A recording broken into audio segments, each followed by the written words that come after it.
Dia diracun atau mati karena kanker perut. Misteri kematiannya masih jadi perdebatan hingga hari ini. Dialah Napoleon Bonaparte, sang kaisar Prancis yang namanya mengguncang seluruh Eropa. Lahir di keluarga bangsawan kecil di Korsika.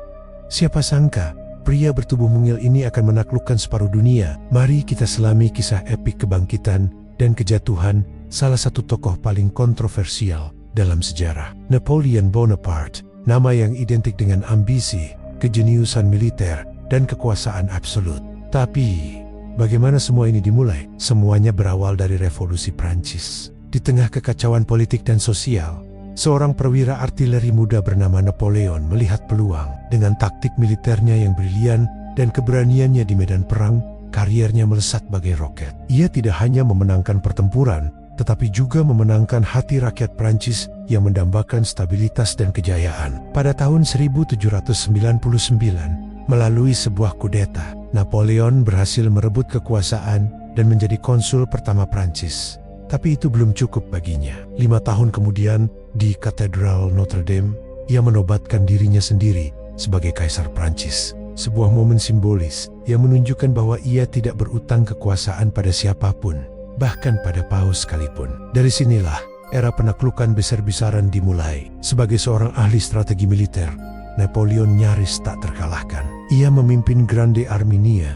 pasukan terkuat di Eropa saat itu, menaklukkan Italia, Austria, Prusia, dan Spanyol. Kerajaan-kerajaan tua Eropa gemetar di hadapan kejeniusannya. Ia mengubah peta Eropa, menempatkan saudara-saudaranya di atas takhta Karajan-Karujan yang ditaklukkannya, dan menyebarkan ide revolusi Prancis ke seluruh benua. Salah satu peninggalan terbesarnya adalah Code Napal, sebuah sistem hukum modern yang menjadi dasar bagi banyak sistem hukum di dunia. Bahkan hingga hari ini, kemenangan demi kemenangan diraih. Pertempuran Austerlitz, yang sering disebut sebagai karya agung Napoleon, menunjukkan betapa jeniusnya dia dalam taktik. Ia berhasil mengalahkan pasukan gabungan Rusia dan Austria yang jumlahnya jauh lebih besar. Seolah-olah tidak ada yang bisa menghentikannya. Napoleon berada di puncak kekuasaannya, menguasai sebagian besar daratan Eropa. Ia adalah penguasa dunia yang tak terbantahkan. Namun, seperti pepatah, semakin tinggi kau terbang, semakin sakit saat kau jatuh. Titik balik nasib Napoleon dimulai dengan satu kesalahan fatal, invasi ke Rusia pada tahun ke-1812 dengan membawa lebih dari 500.000 tentara. Napoleon yakin bisa menaklukkan Tsar Alexander I.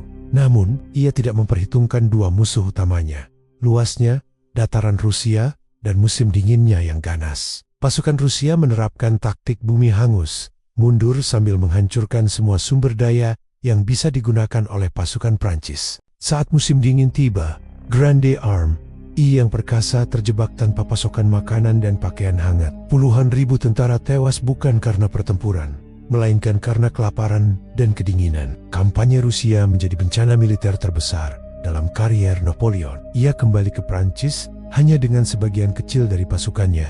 Mitos tak terkalahkannya hancur. Kekalahan di Rusia ini memicu semangat negara-negara Eropa lainnya untuk bangkit melawan. Koalisi ke-6 yang terdiri dari Inggris, Prusia, Swedia, dan Austria bersatu untuk menggulingkan Napoleon dalam pertempuran Leipzig pada tahun 1813. Yang juga dikenal sebagai pertempuran bangsa-bangsa, Napoleon akhirnya mengalami kekalahan telak. Pasukan koalisi kemudian menyerbu Prancis dan berhasil menduduki Paris.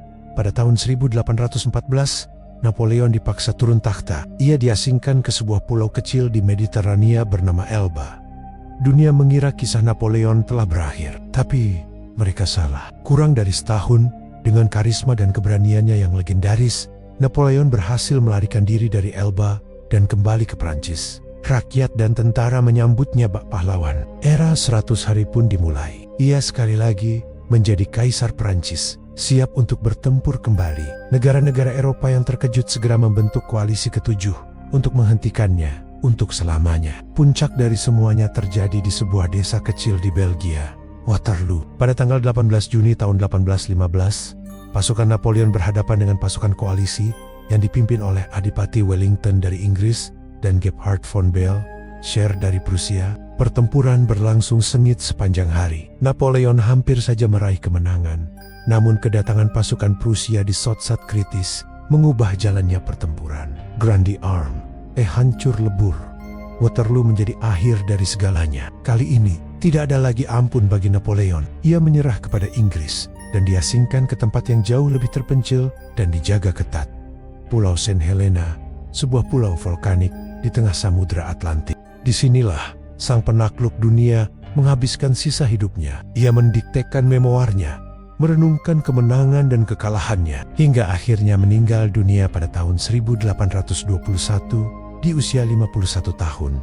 Penyebab kematiannya pun menjadi misteri. Laporan otopsi resmi menyatakan ia meninggal karena kanker perut, penyakit yang juga merenggut nyawa ayahnya. Namun, analisis modern pada sampel rambutnya menemukan kadar arsenik yang tinggi, memicu teori bahwa ia mungkin telah diracun secara perlahan oleh para penjaganya. Apakah itu pembunuhan yang terencana atau efek samping dari pengobatan saat itu? Misteri ini mungkin tidak akan pernah terpecahkan sepenuhnya. Napoleon Bonaparte adalah sosok yang kompleks. Bagi sebagian orang, ia adalah tiran yang haus darah, seorang diktator yang ambisinya menyebabkan kematian jutaan orang. Namun bagi yang lain, ia adalah pahlawan, seorang reformis jenius yang memodernisasi Eropa dan menyebarkan cita-cita kebebasan, kesetaraan, dan persaudaraan. Warisannya terasa hingga hari ini, dari sistem hukum hingga strategi militer. Kisahnya adalah pengingat abadi tentang bagaimana ambisi yang tak terbatas bisa membawa seseorang ke puncak kejayaan tertinggi, sekaligus menjatuhkannya ke jurang kehancuran terdalam. Pria yang ingin menguasai dunia itu pada akhirnya dikalahkan oleh dunianya sendiri. Kemenangan demi kemenangan di medan perang, seperti di Italia dan Mesir, membuatnya menjadi pahlawan di mata rakyat Prancis. Mereka mendambakan stabilitas setelah bertahan tahan revolusi yang berdarah, dan Napoleon tampaknya adalah jawabannya. Pada tahun 1799, melalui sebuah kudeta, ia mengangkat dirinya menjadi konsul pertama, penguasa de facto Prancis. 5 tahun kemudian, ia mengambil langkah yang lebih berani lagi. Di Katedral Notre Dame, di hadapan Paus, ia menobatkan dirinya sendiri sebagai Kaisar Prancis. Sebuah pesan yang jelas, kekuasaannya tidak datang dari Tuhan, tetapi dari dirinya sendiri. Sebagai Kaisar, Napoleon tidak hanya berperang, ia melakukan reformasi besar-besaran di Prancis. Ia menciptakan kitab Undang-Undang Napoleon atau Napoleonic Code, sebuah sistem hukum yang menjadi dasar bagi banyak negara modern. Ia merombak sistem pendidikan, keuangan, dan administrasi. Prancis menjadi lebih efisien, lebih kuat, dan siap untuk mendominasi.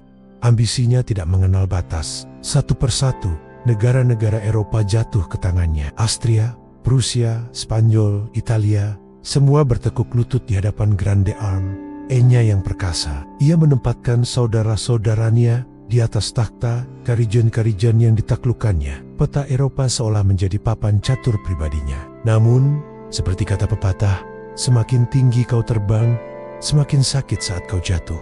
Titik balik nasib. Napoleon dimulai dengan satu kesalahan fatal, invasi ke Rusia pada tahun ke-1812. Dengan lebih dari 500 juta tentara. Ini adalah pasukan terbesar yang pernah ada di Eropa.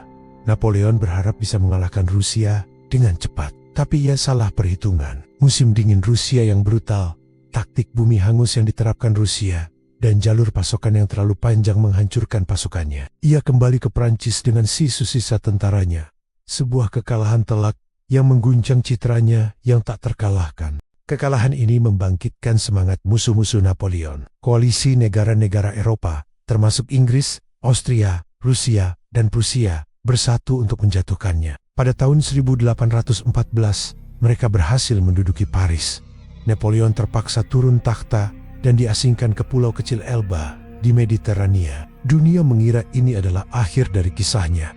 Tapi mereka salah. Napoleon adalah seorang master comeback. Kurang dari setahun, ia berhasil melarikan diri dari Elba, kembali ke Prancis, dan merebut kembali kekuasaannya tanpa melepaskan satu tembakan pun. Rakyat dan tentara masih memujanya. Periode ini dikenal sebagai 100 hari. Eropa kembali gempar. Musuh-musuhnya segera membentuk koalisi lagi, bertekad untuk menghentikan Napoleon sekali dan untuk selamanya. Pertarungan terakhir dan yang paling menentukan terjadi di sebuah desa kecil di Belgia, Waterloo. Pada 18 Juni tahun 1815, pasukan Napoleon berhadapan dengan pasukan koalisi yang dipimpin oleh Duke of Wellington dari Inggris dan Gebhard von Bell-Scher dari Prusia.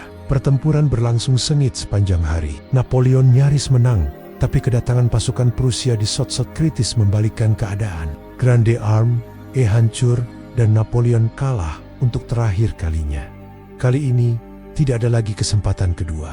Napoleon ditangkap dan diasingkan ke Saint Helena, sebuah pulau terpencil di tengah Samudra Atlantik. Di sana, ia menghabiskan sisa hidupnya, mendiktekan memoarnya dan merenungkan kejayaan serta kegagalannya, sebelum akhirnya meninggal pada tahun ke-1821. Hingga kini, penyebab kematiannya masih menjadi misteri, dengan teori mulai dari kanker perut hingga keracunan arsenik. Jadi, apa warisan Napoleon? Apakah ia seorang tiran yang haus kekuasaan atau seorang visioner yang membawa modernisasi ke Eropa? Jawabannya kompleks. Ia adalah keduanya. Ia menyebabkan perang yang menewaskan jutaan orang. Tetapi ia juga menyebarkan ide revolusi Prancis seperti kesetaraan di depan hukum dan meritokrasi. Napoleonic Code masih mempengaruhi sistem hukum di seluruh dunia. Ia adalah contoh nyata dari seorang individu yang dengan kejeniusan dan ambisinya mampu mengubah jalannya sejarah. Kisah Napoleon adalah pengingat abadi tentang bagaimana kejayaan yang gemilang bisa berakhir dengan kejatuhan yang tragis. Terima kasih sudah menonton. Apa pendapat kalian tentang Napoleon? Tulis di kolom komentar di bawah ya. Jangan lupa untuk like, subscribe, dan nyalakan lonceng notifikasinya agar tidak ketinggalan video-video kami selanjutnya.